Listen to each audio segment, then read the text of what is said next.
नमस्ते दोस्तों, मैं प्रिया हूँ। पहले मुझे लड़कों या डेटिंग की कभी परवाह नहीं थी। मैं अपनी सहेलियों को लड़कों के प्रति जुनूनी देखती थी और ये मुझे अजीब लगता था। लेकिन जब मैं रोहन से मिली तो सब कुछ बदल गया। वो मुझसे 1 साल बड़ा अंतिम वर्ष का छात्र था। रोहन बुद्धिमान, एथलेटिक, मजेदार और मिलनसार था। मुझे वो बेहद आकर्षक लगा। दुख की बात है कि उसके माता पिता बचपन में ही गुजर गए थे और अब वो अपने चाचा के परिवार के साथ रहता है। जितना मुझे पता था वहाँ उसकी जिंदगी आसान नहीं थी। कहने की जरूरत नहीं, स्कूल की सभी लड़कियां रोहन पर मरती थीं, लेकिन उसे कोई पसंद नहीं था। वो मुझे पसंद करता था। जब रोहन ने मुझसे डेट पर चलने के लिए कहा तो मुझे खुशी के मारे चीखने से बचने के लिए अपने होंठ कसकर काटने पड़े। शुरू में सब कुछ बहुत अच्छा था। हम इतने प्यारे जोड़ों में से एक थे कि हमें देखकर दांतों में दर्द हो जाए। हमेशा अपनी गुलाबी दुनिया में खोए रहते थे। वो मुझे स्कूल छोड़ता था, मेरे बालों को सहलाता था जब मैं अपने लॉकर में किताबें जमा रही होती थी, फिर मुझे मेरी क्लास तक ले जाता था और गाल पर एक अलविदा चुंबन देता था। मैंने पहले कभी किसी रिश्ते में नहीं रही थी जिससे रोहन की तुलना कर सकूं, इसलिए मैंने मान लिया कि सब कुछ सामान्य था। हर कोई रोहन को पसंद करता था। मेरे दोस्त उसे सबसे अच्छा लड़का मानते थे और उसे हर समय अपने साथ रखना पसंद करते थे। मैंने रोहन को अपने माता पिता से मिलवाया और वे उसे तुरंत पसंद करने लगे। वो जानता था कि सही समय पर सही बात कैसे कहनी है। उसके जाने के बाद मेरी माँ उसे एक आकर्षक लड़का कहकर उसकी तारीफ करती रही और मेरे पिताजी ने मुझसे कहा कि मैं उसे कल फिर से ले आऊं ताकि वो उन्हें अपने एंटीक टॉय कार कलेक्शन दिखा सके। हालांकि मुझे खुशी थी कि मेरे माता पिता रोहन को पसंद करते थे, मुझे थोड़ी असहजता भी महसूस हुई। उन्होंने कभी मेरे बारे में उस तरह से बात नहीं की जिस तरह से वे रोहन के बारे में करते थे। ऐसा लग रहा था जैसे वे उसे सोना और चांदी समझते थे और मुझे सिर्फ एक कोयले का टुकड़ा। यह मूर्खतापूर्ण लगता है, मुझे पता है। मैं इस बात से ईर्ष्या कर रही थी कि मेरे माता पिता मेरे बॉयफ्रेंड को पसंद करते थे। मेरा मतलब है भगवान, अगर वे उसे नापसंद करते तो ये बहुत बुरा होता। इसलिए मैंने रोहन को स्कूल के बाद अपने घर बुलाया। जैसे जैसे हमारा रिश्ता आगे बढ़ा, मेरे माता पिता के साथ उसका जुड़ाव बढ़ता गया।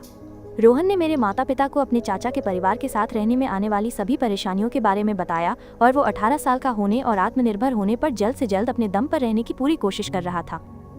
मेरे माता पिता को उस पर बहुत दया आई और उन्होंने उससे कहा कि वो जब चाहे आ सकता है। मैंने सोचा कि ये सिर्फ एक सामाजिक शिष्टाचार था, लेकिन फिर वो वास्तव में अपने घर से ज्यादा हमारे घर पर रहने लगा। आप सोच रहे होंगे कि ये बहुत अच्छा है क्योंकि रोहन और मैं एक साथ अधिक समय बिता सकते हैं, लेकिन ऐसा नहीं था।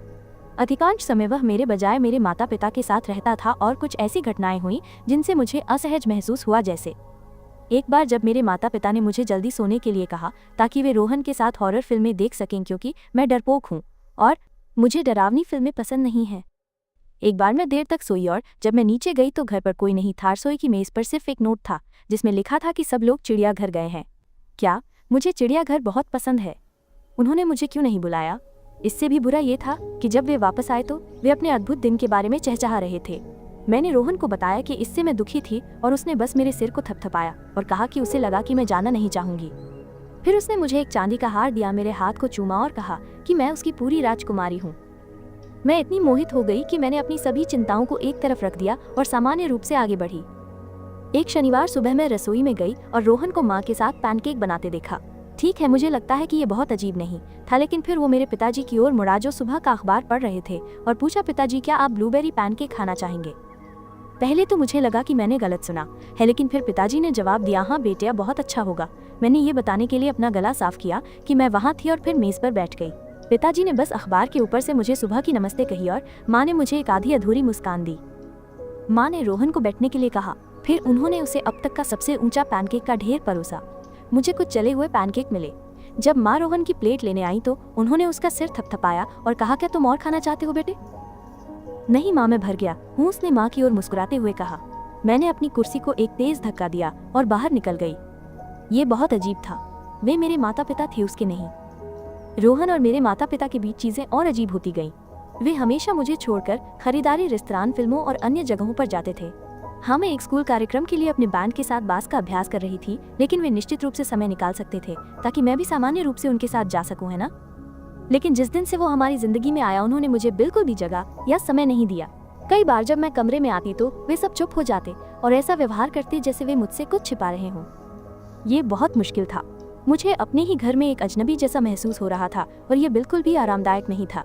फिर एक दिन मुझे सिरदर्द हुआ, इसलिए मैं जल्दी घर आ गई और रोहन को माता पिता की कार में सामान पैक करते देखा। पता चला कि वे मेरे बिना छुट्टी पर जा रहे थे। रोहन ने मेरे माता पिता को अपनी शादी की सालगिरह के लिए एक यात्रा का सुझाव दिया था और उसने उनसे कहा था कि उस दिन मेरा स्टेज प्रदर्शन होगा, इसलिए उन्होंने मुझे एक शब्द भी बताए बिना जाने की तैयारी कर ली थी। मैं पूरी तरह से घबरा गई थी। ऐसा लगा जैसे मैंने आखिरकार रोहन का असली रूप देख लिया था, एक मैनिपुलेटर। क्या वो मेरे माता पिता को मुझसे चुराने की कोशिश कर रहा था? मैंने उससे कहा कि सब खत्म हो गया है और उसे तुरंत मुझे और मेरे परिवार को छोड़ देने के लिए कहा। मुझे उम्मीद थी कि मेरे माता पिता मेरा पक्ष लेंगे, लेकिन उन्होंने ऐसा नहीं किया। उन्होंने कहा कि मेरे व्यवहार ने उन्हें शर्मिंदा किया है और जब वे छुट्टी से वापस आएंगे, अगर मैं अभी भी अपने स्वार्थी रवैये पर अड़ी रही तो बेहतर होगा कि मैं घर से निकल जाऊं। अब 1 महीना बीत चुका है और मैं अपनी दोस्त पूजा के घर पर हूँ। वो इकलौती दोस्त थी जिसने आखिरकार रोहन के असली रूप को पहचाना। बाकी सभी को उसने हेरफेर कर लिया था। माता पिता अभी भी मुझसे बात नहीं कर रहे हैं और रोहन अभी भी मेरे घर में रहता है। मेरे माता पिता ने रोहन को उसके निजी कमरे को सजाने में मदद की, जो वास्तव में मेरा कमरा था, और उसे सभी रिश्तेदारों से अपने बेटे के रूप में मिलवाया गया था। मैं रोहन से प्यार करती थी और मुझे विश्वास था कि वो भी मुझसे प्यार करता था, लेकिन अब मुझे पता है कि ये सब एक दिखावा था। उसने मेरी जिंदगी में घुसने और उसे चुराने के लिए मेरा इस्तेमाल किया। मुझे नहीं पता कि क्या करना है। मैं बस अपनी जिंदगी वापस चाहती हूँ, लेकिन मैं अपने माता पिता को उस धोखेबाज का असली चेहरा कैसे दिखाऊं? मेरी कहानी यहीं खत्म होती है। कृपया चैनल को सब्सक्राइब करें और नोटिफिकेशन ऑन करें। वीडियो पूरा देखने के लिए धन्यवाद और अगली बार मिलते हैं।